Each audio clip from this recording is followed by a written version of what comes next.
So the EU is really trying to steer between, if you like, Scylla and Charybdis, between a unpredictable USA and a prickly China.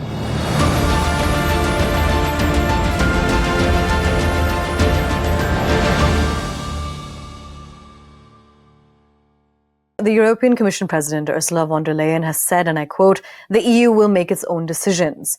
What geopolitical factors usually influence EU trade policy with other nations?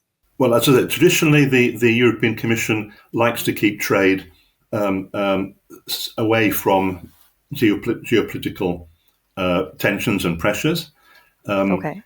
That is less and less possible these days, unfortunately, especially given the current Trump administration and given the difficulties that the EU has with in many aspects of its relations with China. So the EU is really trying to steer between, if you like, Scylla and Charybdis, between a unpredictable USA and a prickly China, which is, however, on the rise. Yeah? So it would make no sense for the EU to choose to put all its eggs in one basket, because it would lead to a trade war with either the USA or with China, and nobody wants that. In general, and in your experience as well, how much does US trade policy influence or dictate EU trade policy? Well, it obviously has some impact, but less and less as the USA shows itself to be completely unreliable, completely unpredictable, a maverick, almost a pariah on the international trade stage. And at the same time, as the US's position in global trade declines, relatively speaking. The USA now is about 12% of international trade and getting less all the time. China is far more. Europe is the world's biggest trading bloc. So I think looking at it in a sort of longer term sort of secular trend, the EU is becoming less and less dependent or influenced by US trade policy. And Trump is actually accelerating that delinking, if you like. So do you think that focusing on Russia's oil exports is the right way to go about sanctions to end the war? It certainly will help, because oil and gas are the mainstay of the Russian economy. Someone once said to me, and I'm not sure if this should be repeated on your program. Russia's main exports are oil and prostitutes. Yeah. And certainly the biggest export is oil, and Russia's war effort depends on earning foreign income through its oil and gas exports. So the more that the tap can be turned off in Russia, the sooner this tragic war will end. So then, speaking of exports as well, we're now the world is watching the Russia-Ukraine war in its fourth year. At this point, how reliant is the European Union on imports from Russia? Less and less.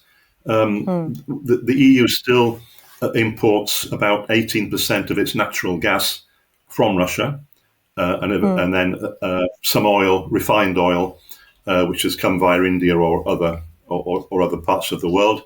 But the EU's dependence on Russia is decreasing. It's not completely broken free of Russian imports, and there are 3 or 4 member states who are still quite dependent on Russian oil or gas.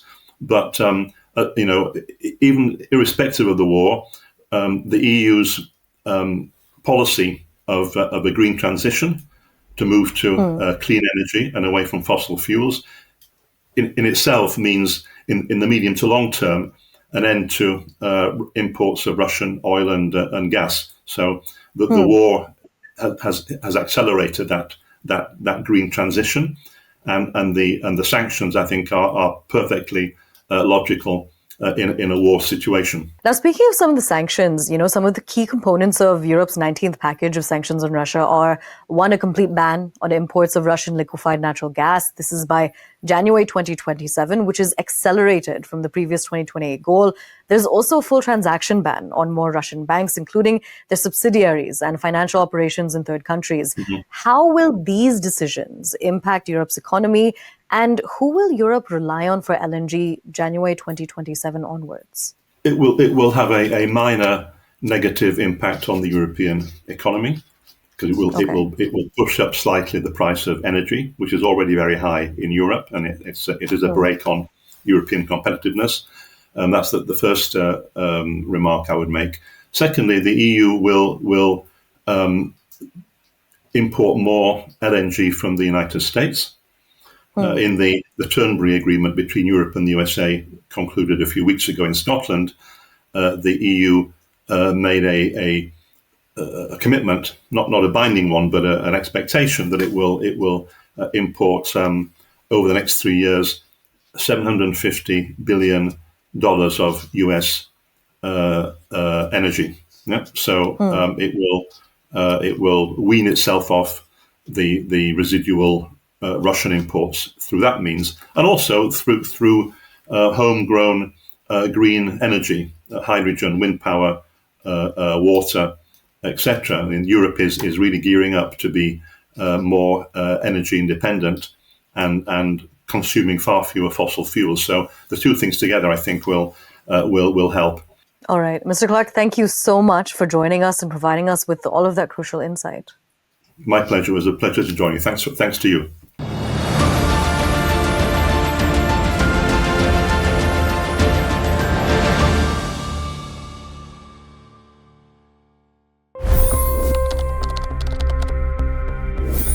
$25 crore गरीब गरीबी को परास्त करके बाहर निकले.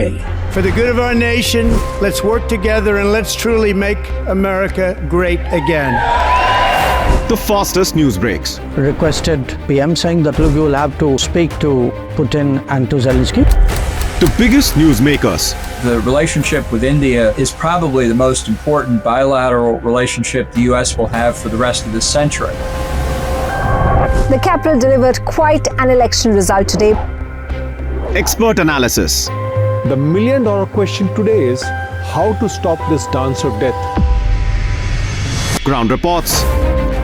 I'm standing at the crossroad of the Kumbh Mela. Behind me are more than 100 entry ghats.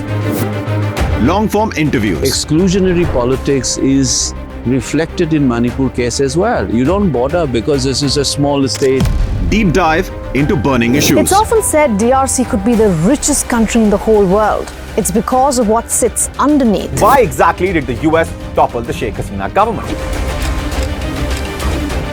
HT videos. We don't just break news, we break it down.